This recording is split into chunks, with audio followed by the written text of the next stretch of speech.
So goal of our meditation practice in the first stage was to establish a practice, right? And if you try to meditate, then very quickly you will realize that our current state of mind was more or less like I can stay focused on a breath for a few seconds, and then my mind goes wandering for a few minutes, even sometimes the whole session, and then it comes back to the breath, and then I can stay focused on a breath for a few seconds, and it goes again for my wandering for a few minutes, right?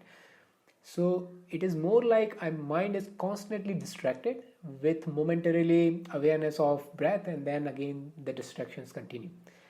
The goal in this stage is to reverse this process. So it should be at the end of the stage, we should be at the point where our mind is constantly focused on the breath with some momentarily distractions on some other objects, and it comes back onto the breath, and then it goes again for some object, but it's mainly stayed on the breath for a long period of time with a shorter period of distractions, which is currently other way around, right? So if you take a look at this diagram, you will notice now that in the second stage, elephant and the monkeys has slowed down first, right? In the first stage they were running, now they are at least walking. That shows that our mind is becoming more stable and more relaxed. Now at the monkey's top of the head is white, that represent that we are not so much scattered, right? The mind is not so much wandering at this point.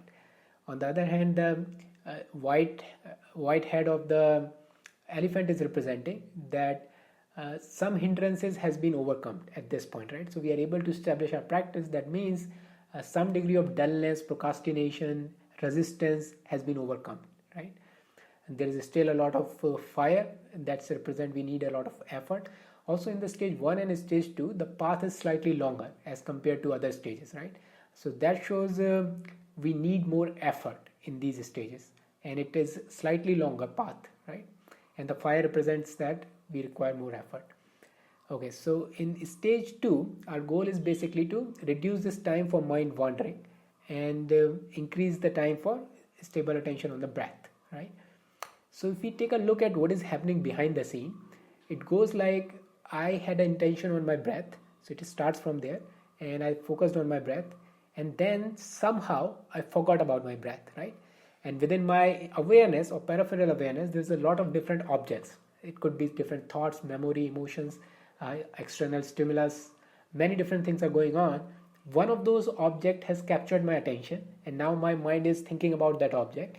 After some time, my mind lose interest in that object, some other object capture my attention, right? So my mind continues to wander in these different objects for some period of time, and all of a sudden I have this aha moment that, oh, I'm supposed to be focused on the breath, right?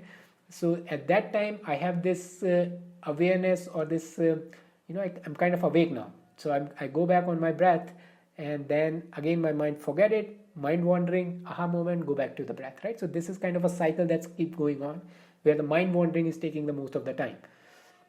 So important thing to understand here is the most of this process is automatic, right? Only place I had where I have a conscious control is after the aha moment, right? So in the beginning I was focused on my breath, and then I forgot. This forgetting is completely automatic and involuntary, so I didn't do it, it just happened, right? Some internal process of mind is happening, right? This mind wandering, getting captured, my attention is getting captured by different objects, completely automatic. I'm not doing any of this thing, and I don't have any control directly to do something about it. All of these things are happening automatically. Even this aha moment, right? Some unconscious process of the mind somehow reminded me, look, I have to be focused on the breath. That is also automatic. Now after this, I have a control. I have a moment of control that I can do something now, right? What I'm going to do, basically, a natural tendency is also like to criticize ourselves, right? How can I forget about the breath, right? I'm supposed to be focused on the breath, and then we come back to the breath, right? So that is generally what we are doing naturally. And the technique that we need to work here is, at this point, is positive reinforcement, right?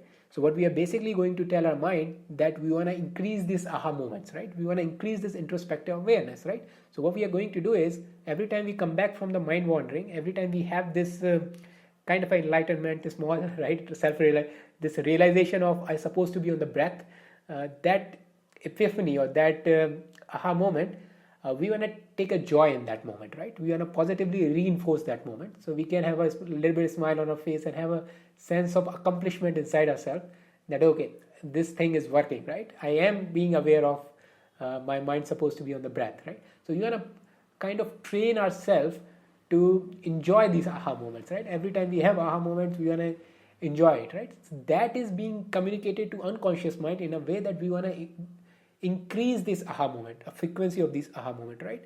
And soon we will notice our introspective awareness start to increase, and we get out of this mind wandering faster and faster, right?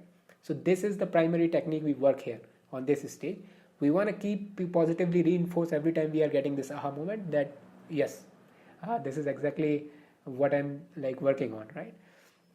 That way our mind wandering is going to be shorter and shorter, and the introspective awareness will increase over and over again.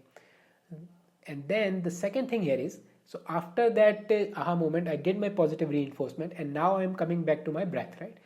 Now the breath is fairly neutral object, right? So there is nothing interesting for mind to grab on it, right? And the second thing, now we want to increase this, time that we are focused on the breath, right? One is we are decreasing the time of mind wandering, and the second thing is we want to increase the time of this awareness on the breath, right? One way we can do it is what we call the technique of following. So what we are doing is basically, instead of just focusing on the breath, we are now focusing on the different aspect of the breath, right? So we made it a kind of a game. Instead of just like one big bulge of object, now I am focusing so I have divided my breath in 4 different parts now. So now I'm focusing the in breath, then I'm focusing on the pause, then I'm focusing on the out breath, and then I'm focusing the pause, and then I'm focusing the in breath, right? So that way I have, divided into a different ways, different things, and make it a little bit more stimulus for the mind to focus on the breath, right? And I can notice that,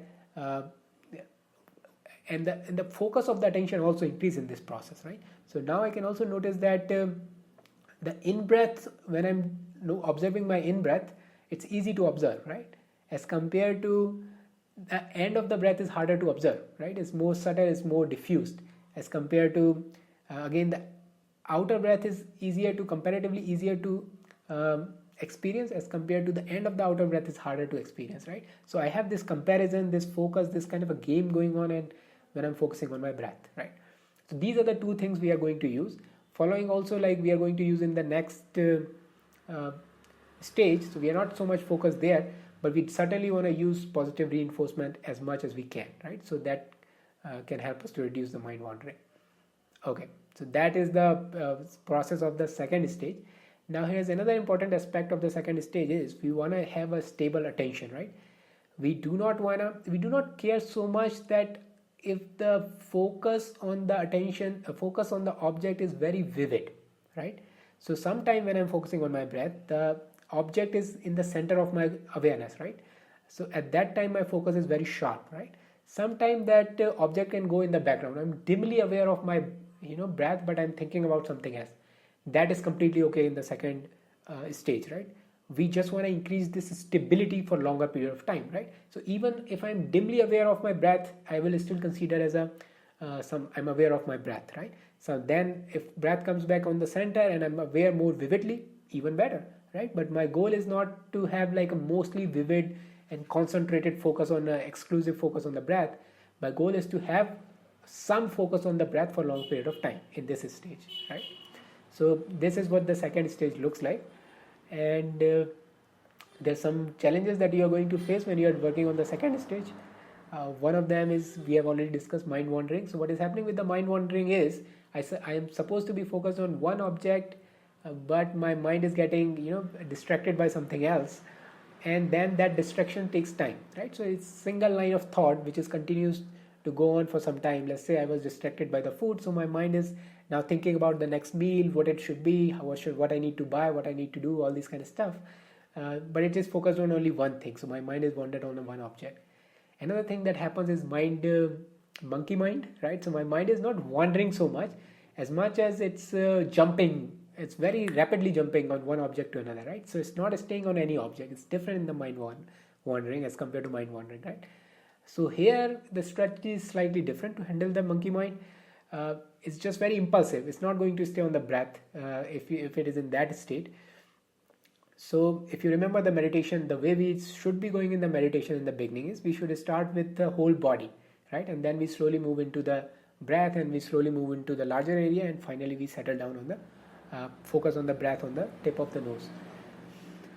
When we are facing monkey mind, we can take a step back, right, and we can focus on the whole body. In that way, monkey mind will have this area of jumping around, but it's very concentrated, right? It's not so much like it's going in any way, any direction. We still have intention. It can move, but it has to move within the body, right?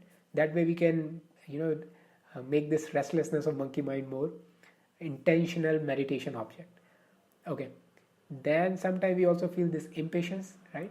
The impatience is basically because uh, we had some expectation, right? We had this expectation that I should be on the stage 3 by now. It's been few weeks now, right? And when our expectation is not being met, again this internal conflicts are happening, and then my subconscious mind find some worldly object more attractive, and it moves there, right?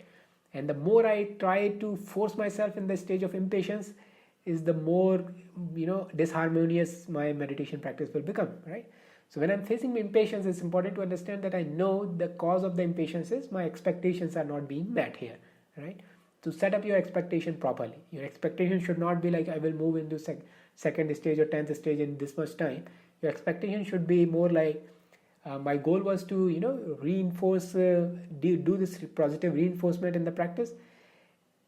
Most of the time I was able to do it, and if I was able to do it most of the time, that is a total success, right? So in that way you will have more like a joy in the practice instead of struggle and impatience and all these kind of things.